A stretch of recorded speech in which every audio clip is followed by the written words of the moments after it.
إن الحمد لله نحمده ونستعينه ونستغفره ونعوذ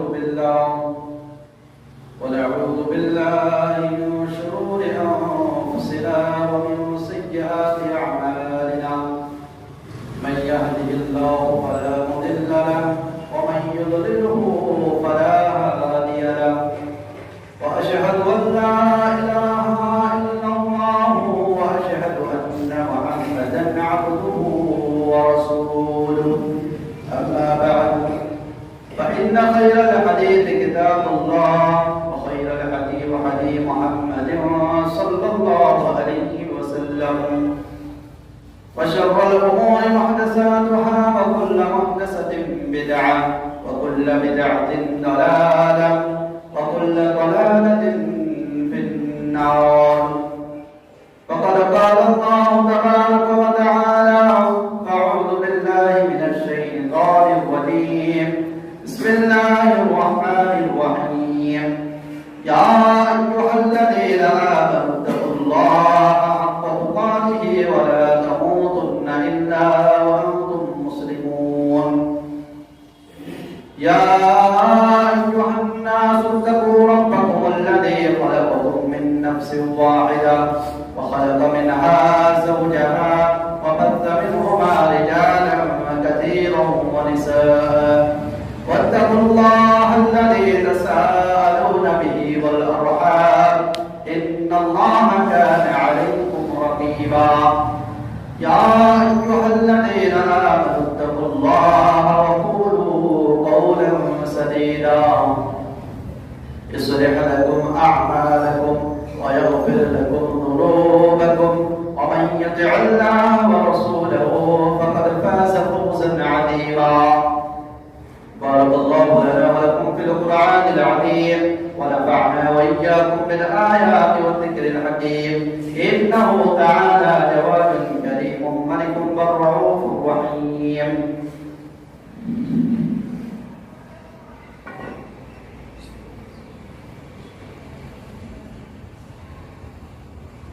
إن الحمد لله وحده والصلاة والسلام على من لا نبي بعده. فقد قال الله تبارك وتعالى: أعوذ بالله من الشيطان الرجيم. بسم الله الرحمن الرحيم. واعتصموا بحبل الله جميعا ولا تفرقوا. وقال النبي صلى الله عليه وسلم: اقرأوا القرآن فإنه يأتي يوم القيامة شفيعا لأصحابه. وقال النبي صلى الله عليه وسلم: فرض رسول الله صلى الله عليه وسلم زكاة الفطر تهرة للصائم وتعمة للمساكين. সর্বপ্রথম আল্লাহ রাব্বুল আলামিনের তারিফ তৌসিফ সিফত সালামুল্লাহ আলহামদুলিল্লাহ। নবী করিম সাল্লাল্লাহু আলাইহি ওয়াসাল্লাম এর দুরূদ ও সালাম আল্লাহুম্মা সাল্লি আলাইহি আল্লাহুম্মা বারিক আলাইহি। মুহতারাম সাহাবীন ইকরাম, আমি যেটো মাহত অবস্থিত আছো এইটো রমজান মাহৰ তৃতীয় মাহ। তো যোৱা জুমাত মই রমজান মাহৰ ফজাইল আৰু দোয়া সম্পৰ্কে অলপ কথা পাতিছিলো। আজি আপোনাৰ সন্মুখত আমাৰ সালাফসকলৰ জিন্দগী কি ধৰণৰ আছিলে সেইটো সম্পৰ্কে অলপ কথা পাতিম ইনশাআল্লাহ। তো রমজান মাহত আমাৰ সালাফসকলে অৰ্থাৎ আমাৰ আগত যিসকল মুহাদ্দিছ সকলে আহিছিলে, যিসকল ডাঙৰ ডাঙৰ আল্লামা ডাঙৰ ডাঙৰ আলিম সকলে আহিছিলে, তেখেতসকলে এই রমজান মাহত কোরআনৰ লগত কি ব্যৱহাৰ কৰিছিল। যদি আমি তেওঁলোকৰ জিন্দগীৰ ফালে আমি চাওঁ তেন্তে আমি দেখিব পাৰিম ইমাম মালিক রাহিমাহুল্লাহ সম্পর্কে আহে যে কানা ইমাম মালিক রাহিমাহুল্লাহ ইযা দাখালা রমাদান তারাকা কিরাআত আল হাদিস ওয়া মাজালিস আহলি আল ইলম। ইমাম মালিক রাহিমাহুল্লাহ সম্পর্কে সেই জামানাৰ সেই সময়ৰ মানুহসকলে কৈছিলে ৰমজান মাহ যেতিয়া আহিছিলে, রমজান মাহত ইমাম মালিক রাহিমাহুল্লাহর পরিস্থিতি হয়েছিল যে দাদা কিরাআতুল হাদিস। ইমাম মালিক রাহিমাহুল্লাহ রমজান মাহ আহার লগে লগে ইমাম মালিক রাহিমাহুল্লাহ হাদিসৰ যিবিলাক দাৰ্স আছে, হাদিস পঢ়াৰ যিবিলাক মজলিস আছে সেইবিলাক বন্ধ কৰি দিছে। ওয়াতারাকা মাজালিসাত আহলিল ইলম। ইমাম মালিক রাহিমাহুল্লাহ রমজান মাহ আহার লগে লগে যিবিলাক দিনী প্ৰগ্ৰাম আছে, যিবিলাক প্ৰগ্ৰাম আছিলে, দিনৰ কথা পাতা হয়, দিনী মজলিস, দিনী বৈঠক যিবিলাক হৈছিল, রমজান মাহ আহার লগে লগে ইমাম মালিক রাহিমাহুল্লাহ এইবিলাক বন্ধ করে দিয়েছিলেন। ওয়া আকবালা আলা তিলাওয়াতিল কুরআনিল কারীম। ইমাম মালিক রাহিমাহুল্লাহ হাদিস পড়া বন্ধ করেছিলেন, দিনী প্রোগ্রাম, ইসলামের বিষয়ে যত আলোচনা হয় এইবিলাক সভা, এইবিলাক আয়োজন করা অনুষ্ঠান, সকল ধরনের অনুষ্ঠান, সকল ধরনের হাদিসের অনুষ্ঠান ইমাম মালিক রাহিমাহুল্লাহ বন্ধ করে কি কাম করেছিলেন? ওয়া আকবালা আলা তিলাওয়াতিল কুরআন। কুরআন কারীমের তিলাওয়াতের ফলে তেওঁ অগ্রসর হয়েছিলেন। অর্থাৎ কুরআন কারীম বেশি বেশি তিলাওয়াত করার কারণে বাকি যিবিলাক আমল আছে, বাকি যিবিলাক কাম আছে, হাদিসৰ বৈঠক, হাদিসৰ মজলিস, হাদিসৰ প্রোগ্রাম, দিনৰ প্রোগ্রাম, সকল ধরনের প্রোগ্রাম তেওঁ বন্ধ কৰি কুরআন কারীম যাতে বেশি সময় তিলাওয়াত কৰিব পাৰে সেই কারণে তেওঁ সকল ধরনের কাম বন্ধ করে দিয়েছিলেন। ইমাম শাফি রাহিমাহুল্লাহ সম্পর্কে আহে হযরত রবি বিন সুলাইমান রাহিমাহুল্লাহ থেকে বর্ণনা করে যে কানা ইমাম আশ-শাফি রাহিমাহুল্লাহ ইয়াখতিমু ফি শাহরি রমাদান 60 মাররা। ইমাম শাফি রাহিমাহুল্লাহ এই যে রমজান মাহ, তেওঁ প্রত্যেক রমজান মাহত কমসে কম 60 বার কুরআন কারীম খতম করেছিলেন। অর্থাৎ ফার্স্টর পড়া লাস্ট লৈকে ইমাম শাফি রাহিমাহুল্লাহ কুরআন কারীম তিলাওয়াত করে 60 বার কুরআন কারীম কমসে কম এই রমজান মাহত ঠিক করেছিলেন। ইমাম বুখারী রাহিমাহুল্লাহ সম্পর্কে আহে যে কানা ইমাম আল বুখারী রাহিমাহুল্লাহ ফি শাহরি রমাদান ফি নাহার কুল্লা ইয়াউমিন ইয়াখতিম। ইমাম বুখারী রাহিমাহুল্লাহ এই রমজান মাহত প্রত্যেক দিন ইমাম বুখারী রাহিমাহুল্লাহ একবার কে কুরআন কারীম খতম করেছিলেন। অর্থাৎ ইমাম বুখারীর জিন্দেগীর ফলে বিষয় প্রত্যেক দিন তিলাওয়াত করে ফার্স্ট পড়া লাস্ট লৈকে ইমাম বুখারী রাহিমাহুল্লাহ কুরআন কারীম তিলাওয়াত করেছিলেন। ইমাম মালিক রাহিমাহুল্লাহ বাকি কাম বন্ধ করে দিয়েছিলেন কুরআন কারীম তিলাওয়াত করার কারণে। ইমাম শাফি রাহিমাহুল্লাহ এই রমজান মাহত কমসে কম 60 বার কুরআন কারীম খতম করেছিলেন। এনেকে আমার যিবিলাক ডাঙৰ আল্লামা, ডাঙৰ মুহাদ্দিস সকলৰ জিন্দেগীৰ ফালে যদি আপনি চাই দেখে যে এই রমজান মাহত কুরআন কারীমৰ তিলাওয়াতের বহুত গুরুত্ব দিয়েছিলেন। কুরআন কারীমৰ ফাজাইল সম্পর্কে আমি অবগত। আমি কুরআন কারীমৰ এটা হরফ যদি আমি তিলাওয়াত করব তাহলে আল্লাহ রাব্বুল আলামিন আমার নামে আমার 10টা নেকি আল্লাহ রাব্বুল আলামিন লিপিবদ্ধ করে দিয়ে। আল্লাহর নবী সাল্লাল্লাহু আলাইহি ওয়াসাল্লাম কয় মান কারা আহাদুকুম মিন কিতাবিল্লাহ ফালাহু বিহি হাসানা। যে ব্যক্তি, যে মানুষে কুরআন কারীমের এটা হরফ তিলাওয়াত করিলে ফালাহু বিহি হাসানা, এই ব্যক্তির নামে আমার আল্লাহ রাব্বুল আলামিন এটা সওয়াব লিপিবদ্ধ করে দিয়ে। ওয়াল হাসানাতু বিআশরি আমসালিহা, আর এই এটা সওয়াব আল্লাহ রাব্বুল আলামিন 10টা সওয়াবের পরিমাণ করে দিয়ে। অর্থাৎ 10টা সওয়াবের সমতুল্য এটা সওয়াব আল্লাহ রাব্বুল আলামিন বানাই দিয়ে। অর্থাৎ কুরআন কারীমত যদি আপনি এটা হরফ তিলাওয়াত করিব পারে তাহলে আল্লাহ রাব্বুল আলামিন এটা হরফের বদলে, এটা আমলের বদলে আল্লাহ রাব্বুল আলামিন আপনার নামে আমল 10টা সওয়াব আল্লাহ রাব্বুল আলামিন লিপিবদ্ধ করে দিবেন। কুরআন কারীম সম্পর্কে আল্লাহ রাব্বুল আলামিন নবী সাল্লাল্লাহু আলাইহি ওয়াসাল্লাম কয় ইকরাউল কুরআন ফাইন্নাহু ইয়াতি ইয়াউমাল কিয়ামাতি শাফিআন লিআসহাবিহি। কুরআন কারীম তোমাকে তিলাওয়াত করা, কুরআন কারীম তোমাকে পড়া, ফাইন্নাহু ইয়াতি ইয়াউমাল কিয়ামাতি শাফিআন লিআসহাবিহি। কিয়ামতের দিন এই কুরআন কারীম তোমার কারণে আল্লাহ সুপারিশ করিবে। যা শব্দ মই কইছিল, আপনি যেতিয়া লাঞ্ছিত, বঞ্চিত, অবহেলিত হব, অপমান হব, আপনি অসহায় হয়ে যাব, কোনেও আপনার সহায় নকরে। এইটো সময় কুরআন কারীমৰ তিলাওয়াত যদি আপনি করেছিলেন এই পৃথিবী জীয়াই থাকতে, তাহলে এই কুরআন আপনার ওচৰত আগবাঢ়ি আহিব। আপনার কারণে আল্লাহ রাব্বুল আলামিনের ওচৰত ফরিয়াদ করিব, আপনার কারণে আল্লাহ রাব্বুল আলামিনের ওচৰত সুপারিশ করিব। এই কারণে আল্লাহ নবী সাল্লাল্লাহু আলাইহি ওয়াসাল্লাম আমাদের জানাই দিয়ে ইকরাউল কুরআন, তোমাকে কুরআন তিলাওয়াত করা, কুরআন পড়া, কুরআন পড়লে কি হবে? ফাইন্নাহু ইয়াতি ইয়াওমাল কিয়ামাতি শাফিআন লিআসহাবিহি। কিয়ামতের দিন কোরআন কারীম তিলাওয়াতকারী সপক্ষে কোরআন কারীমের সুপারিশ করিব আল্লাহ রাব্বুল আলামিনের রাসূল। মুহতারাম সাহাবীরা ইলাম, কোরআন কারীমের ফজিলত সম্পর্কে আমি কম বেশি সকলে জ্ঞাত। আল্লাহর নবী সাল্লাল্লাহু আলাইহি ওয়াসাল্লাম দুই শ্রেণীর মানব পৃথিবীর সবচেয়ে উত্তম, সবচেয়ে শ্রেষ্ঠ মানব হিসাবে আখ্যায়িত করেছেন। এক, খায়রুকুম মান তাআল্লামাল কুরআন ওয়া আল্লামা। মান তাআল্লামাল কুরআন, যে ব্যক্তি কোরআন শিখে, ওয়া আল্লামা, আর তৃতীয় শ্রেণীর মানব যে ব্যক্তি কোরআন শিখায়। আপনি শিক্ষা গ্রহণ করলে, কোরআন কারীমের শিক্ষা আপনি গ্রহণ করলে, তাহলে আল্লাহ রাব্বুল আলামিন নবী সাল্লাল্লাহু আলাইহি সাল্লাম আপনার পৃথিবীর সবচেয়ে উৎকৃষ্ট সর্বশ্রেষ্ঠ মানুষ হিসাবে আল্লাহ রাব্বুল আলামিন নবী সাল্লাল্লাহু আলাইহি সাল্লাম করেছেন। মুহতারাম সাহাবীরা, নবী সাল্লাল্লাহু আলাইহি ওয়াসাল্লামের হাদিস, মান সাররাহু আন ইউহিব্বাল্লাহ ওয়া রাসূলহু ফালইয়াকরা ফিল মাসহাব। যে ব্যক্তি ইচ্ছা করে যে মই আল্লাহ আর আল্লাহর রাসূল সাল্লাল্লাহু আলাইহি ওয়াসাল্লামক মরম করে, মোর দিলত আল্লাহ আর আল্লাহর রাসূল সাল্লাল্লাহু আলাইহি সাল্লামের প্রতি মরম জাগ্রত হোক, সৃষ্টি হোক, তেনতে আপনার নসিহা আল্লাহর নবী সাল্লাল্লাহু আলাইহি ওয়াসাল্লাম করে যে ফালইয়াকরা ফিল মাসহাব, তেনতে তুমি কোরআন কারীম তিলাওয়াত করো। কোরআন কারীম যদি আপনি তিলাওয়াত করিব পারে, তেনতে আল্লাহ আর আল্লাহর নবী সাল্লাল্লাহু আলাইহি ওয়াসাল্লামের প্রতি মহব্বত আপনার অন্তর সৃষ্টি হবে। মুহতারাম সাহাবীরা, আজ যদি আমার মুসলিম সমাজের ফালে চাও, তেন্তে আমি দেখিব পারি কোরআন কারীমের ফালে কোনো ধরনের গুরুত্ব নেই। আমি মুসলিম ঘরের ফালে যদি আমি চাও, তেন্তে আমি দেখিব পারি যে মুসলিম এটা ঘরের পড়া নানান ধরনের শব্দ, গান বাজনার শব্দ তো আহি থাকে, কিন্তু কোরআন কারীমের শব্দ আমি শুনা নাপাওঁ। সেই কারণে আল্লাহর নবী সাল্লাল্লাহু আলাইহি ওয়াসাল্লামে কয়, আল কুরআন শাফিউন ওয়া মুশাফফা। কোরআন কারীম আপনার দ্বারা সুপারিশ করিব।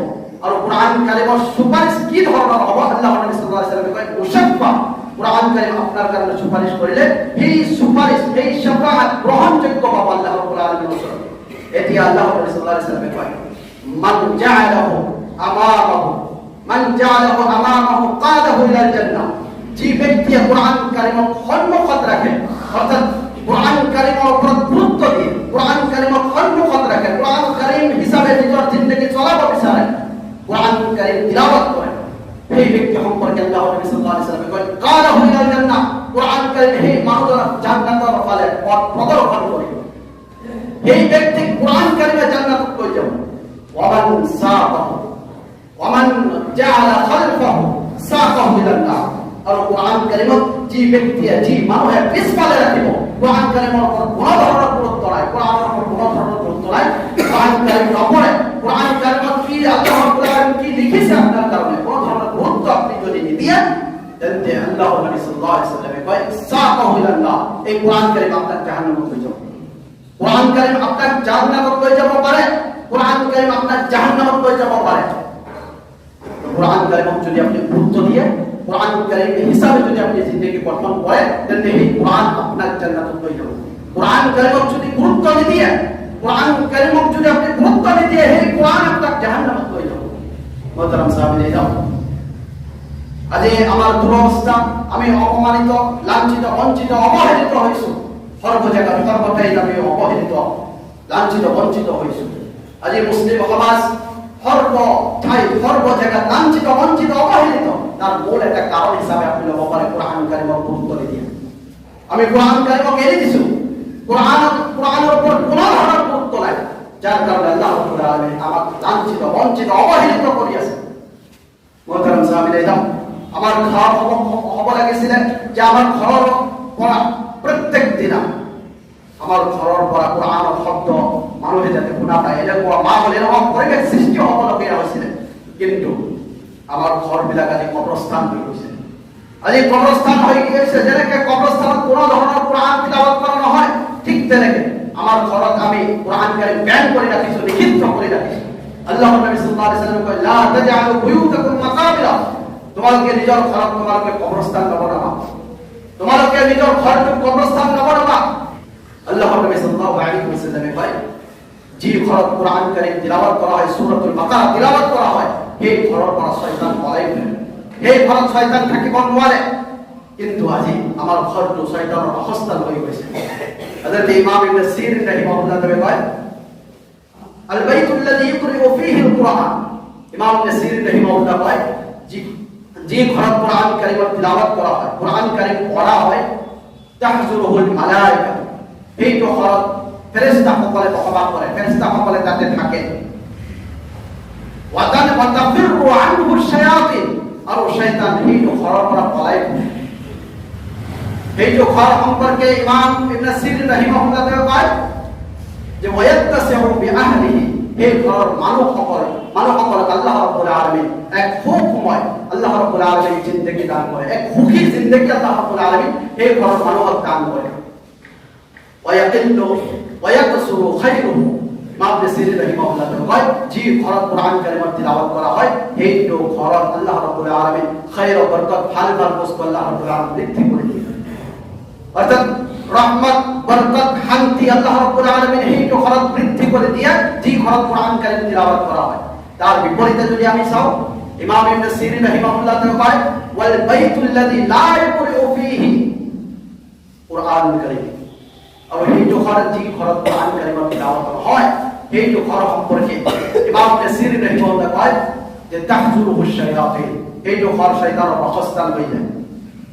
তাফিরু আনহুল মালায়েকা, এই তো ঘরের পৰা ফেরেশতা সকলে পলাই ফুৰে। ওয়ায়াজিকু বিআহলিহি, এই তো ঘর এটা অশান্তিময় জিন্দেগি এই তো ঘর মানুহক আল্লাহ রাব্বুল আলামিন প্ৰদান কৰে। ওয়ায়াকিল্লু খায়রুহু, এই তো ঘৰৰ পৰা আল্লাহ রাব্বুল আলামিন রহমত, বরকত, আল্লাহ রাব্বুল আলামিন শান্তি আল্লাহ রাব্বুল আলামিন কম করে দিয়ে উঠাই দেয়। বহুত মানুহৰ ঘৰ আপনি চাব কোটি কোটি টকাৰ সম্পত্তিৰ মালিক, কিন্তু সেইটো ঘৰত মানুহে শুব নোৱাৰে, টোপনি নাহে, মেডিচিন খাই টোপনি আহিবলগীয়া হয়, শান্তি নাই। যার মূল একটা কারণ হল কোরআন কারীমের আমল নাই, এইটো কোরআন কারীমের তিলাওয়াত নাই, কোরআন কারীমের উপর গুরুত্ব নাই, যার কারণে আল্লাহ রাব্বুল আলামিন এই ঘরের পৰা শান্তি, রহমত, বরকত আল্লাহ রাব্বুল আলামিন উঠাই দিছে। আজি বহুত মানুহে আমাৰ মুসলিম সমাজত আমি দেখিবলৈ পাওঁ যে কোরআন কারীমের গুরুত্ব কিমান দূৰলৈকে দিয়ে, যে আমাৰ ল'ৰা ছোৱালী যেতিয়া সৰু থাকে সেইটো সময়ত আমার ল'ৰা ছোৱালীক আমি কোরআনৰ শিক্ষা, কোরআন তিলাওয়াত কেনেকৈ কৰিব পাৰে এইটো শিক্ষা দিবৰ কাৰণে আমি চেষ্টা কৰোঁ। আৰু যিসকল মানুহে অলপ ডাঙৰ হৈছে, 20 বছৰ হৈছে, 30 বছৰ হৈছে, 40 বছৰ, 50 বছৰ, 60 বছৰ পৰ্যন্ত হৈ গৈছে, সেইসকল মানুহে কোরআন কারীম শিকাৰ কাৰণে চেষ্টা নকৰে। যেতিয়া তেওঁলোকক সোধা হয় যে আপুনি কিয় তিলাওয়াত শিকে, তেতিয়া সেইসকল মানুহে এনচাৰ দিয়ে যে এতিয়াও আমাৰ শিকাৰ সময় নাই, এতিয়াও আমাৰ শিকাৰ সময় নাই। অর্থাৎ আপনার বয়স 40 হয়েছে, 50 হয়েছে, এতিয়া কোরআন কারীম আপনার শিকার সময় নাই। কিন্তু নবী সাল্লাল্লাহু আলাইহি সাল্লামের কালে যদি আপনি চান, নবী সাল্লাল্লাহু আলাইহি সাল্লামের উপর থেকে কোরআন নাযিল হয়েছিল, তেতিয়া মুহাম্মদ সাল্লাল্লাহু আলাইহি সাল্লামের বয়স কিমান আছিল? 40 বছর। তো মুহাম্মদ সাল্লাল্লাহু আলাইহি সাল্লাম কোরআনের তিলাওয়াত শিকা নাছিল নেকি? সাহাবাসকল লক্ষ লক্ষ সাহাবাসকল আছিলে, অধিকাংশ সাহাবা বয়সস্থ সাহাবা আছে, 40 বছরের ওপৰত সাহাবাসকল আছে যেতিয়া ইসলাম গ্রহণ করেছে। কিন্তু তেওঁলোকে কি কোরআন কারীমৰ তিলাওয়াত শিকা নাছিল নেকি? মোহতারাম সাহাবীগণ, আল্লাহর নবী সাল্লাল্লাহু আলাইহি সাল্লামে কয় আল মাহিরু বিল কুরআন মা'আ সাফরাতিল কিরামিল বারারা, যে সকল মানুহে কোরআন কারীমৰ উপর মাহির হয়, কোরআন কারীম বহুত ভালকে তিলাওয়াত কৰিব পাৰে, মা'আ সাফরাতিল কিরামিল বারারা, সেই সকল মানুহক আল্লাহ রাব্বুল আলামিন উপদস্থ উচ্চমানৰ ফেরেশতা সকলৰ সৈতে আল্লাহ রাব্বুল আলামিন তেওঁলোকৰ স্থান কৰি দিব। কিন্তু যে সকল মানুহে কোরআন কারীম ভালকে তিলাওয়াত কৰিব নোৱাৰে, এই সকল মানুহ সম্পৰ্কে আল্লাহ নবী সাল্লাল্লাহু আলাইহি ওয়াসাল্লামে কয় ওয়াল্লাযী ইয়াকরাউল কুরআন ওয়া ইয়াতাতাআতাহু ওয়া হুয়া আলাইহি শাকুন লাহু আজরান। আল্লাহ নবী সাল্লাল্লাহু আলাইহি ওয়াসাল্লামে কয় যে সকল মানুহে তিলাওয়াত কৰিব নাজানে, ভালকে তিলাওয়াত কৰিব নোৱাৰে, এই সকল মানুহৰ কাৰণে আল্লাহ রাব্বুল আলামিন দুটা সওয়াব আল্লাহ রাব্বুল আলামিন বিভক্ত করে দিয়েছে। অর্থাৎ আপনি ভালকে কোরআন তিলাওয়াত কৰিব নোৱাৰে, কিন্তু আপনি চেষ্টা কৰি আছে, তো আল্লাহ রাব্বুল আলামিন আপনার কারণে দুই ধরনের সওয়াব আল্লাহ রাব্বুল আলামিন রাখিছেন। এক, আপনি কোরআন কারীম তিলাওয়াত করিলেন, আর দ্বিতীয় আপনি চেষ্টা করিয়াছেন, চেষ্টা করার কারণে আল্লাহ রাব্বুল আলামিন এক ধরনের সওয়াব আল্লাহ রাব্বুল আলামিন আপনাকে দিব। মোহতারাম সাহাবীগণ, আপনি শিকায় আপনার বয়স যিমানে নহওক কিয়, বয়সৰ সৈতে কোরআন শিকাৰ কোনো ধৰণৰ বাধা নাই। আপনি যে ধরনের কোরআন কারীম তিলাওয়াত কৰিব পাৰে, এই ধরনের আপনি তিলাওয়াত কৰক, আপনি চেষ্টা কৰক কোরআন কারীম শিকাৰ কারণে আল্লাহ রাব্বুল আলামিন আপনার দুই ধরনের সওয়াব আল্লাহ রাব্বুল আলামিন আপনাকে দিব। আল্লাহ রাব্বুল আলামিন ওয়া রাসূলুল্লাহ আল্লাহ রাব্বুল আলামিন যেন আমাক সকলকে কোরআন কারীম তিলাওয়াত বেশি বেশি করার জন্য